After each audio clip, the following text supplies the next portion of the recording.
Hello, parents. Welcome to Virtual Room A116, the home of AP Physics 1, Physics Honors, and Intro to Engineering. If you're students taking one or more of these classes, you're in the right place. My name is Eric Greenfield, and because technology will be such a big component of our year, I just wanted to mention my email address right off the top, eric.greenfield@bishopmanogue.org. A little bit more about myself. I'm originally from Montana. I spent my undergraduate years at Montana State University, where I studied physics and eventually got my bachelor's in 2007. After that, I moved to Tucson, Arizona to attend grad school at the University of Arizona, where I eventually received my PhD also in physics. After 10 years in Tucson, my family and I decided to move out to Reno 3 years ago. This will also be my third year here at Manogue. Overall, it's my 7th year teaching high school physics. Now, a big question you're going to have this year is how are grades going to be decided with everything going virtual, hybrid, 50-50. So the big things that I look at when I take into account a student's grade fall into 5 primary categories. The first couple being assessments, exams, and quizzes.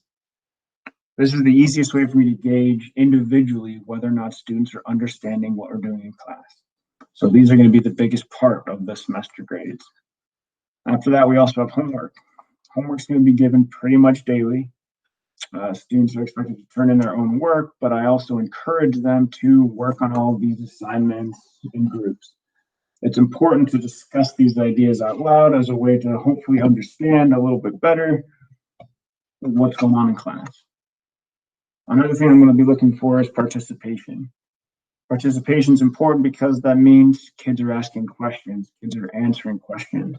They're actively participating in what we're doing in the classroom, which is another way to reinforce what we're doing through the homework as a way to prepare for exams and quizzes. And last, we'll be hopefully doing labs throughout the year, whether this is physics or it's a hands-on activity in engineering. I'm hoping we can figure out ways to make labs happen while keeping everybody safe as the year goes on.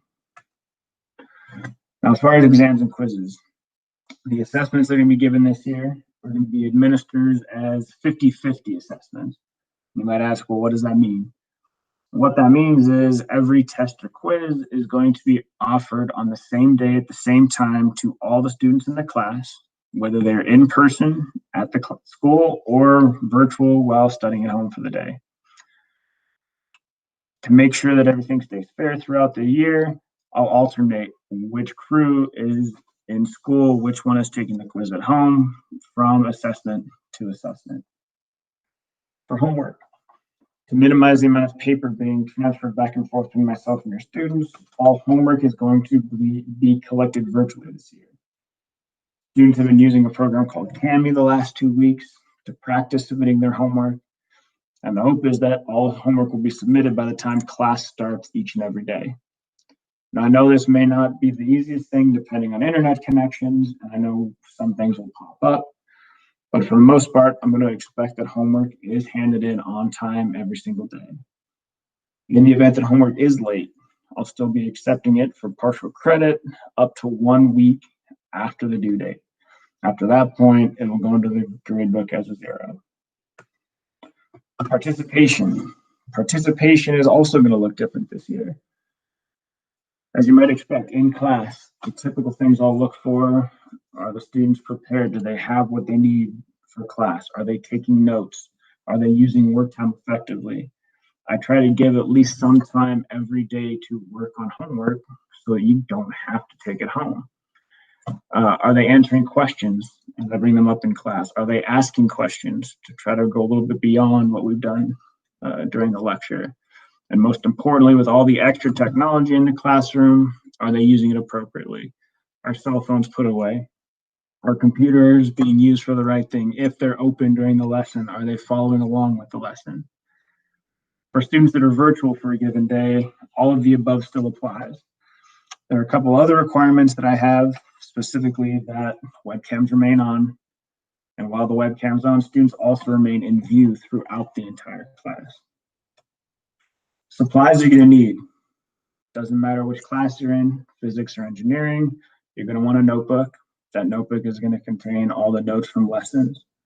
You'll be putting your homework into that notebook. You'll need your pen or pencil to do that work, and you'll need some sort of calculator. Calculator could be a scientific calculator, it could be a graphing calculator. If your students in AP Physics, you can go online and check to see whether or not their calculator will be approved for use on the AP exam at the end of the year. Students should also have their computers. Since I'll be assigning most homework on the computer, they should have that daily. Books. I understand that carrying 4 heavy books every single day may not be the best for students' backs. So when I need students to have a book in class, I will make sure to let them know ahead of time. They can prepare and make sure they have it with them on that given day. Now this year is going to be different. As I've outlined here, expectations are going to be a little bit altered from what it's been in the past. But the big thing I want you to know is we're here to help. Virtual learning is new for everybody, students, teachers, everybody. So in order to get help, minor block is still an option. Minor block will be offered either virtually or in person. If your student would like to meet in person, they can set up a time, they can meet me on campus, or if that's not possible, we can set up a virtual Google Meet as a way to hopefully discuss any problems that they're having throughout the year. And at any point during this year, if you have any concerns, any questions, please feel free to contact me at any time. Again, my email address is just eric.greenfield@bishopminot.org. Thanks for listening. Have a good night.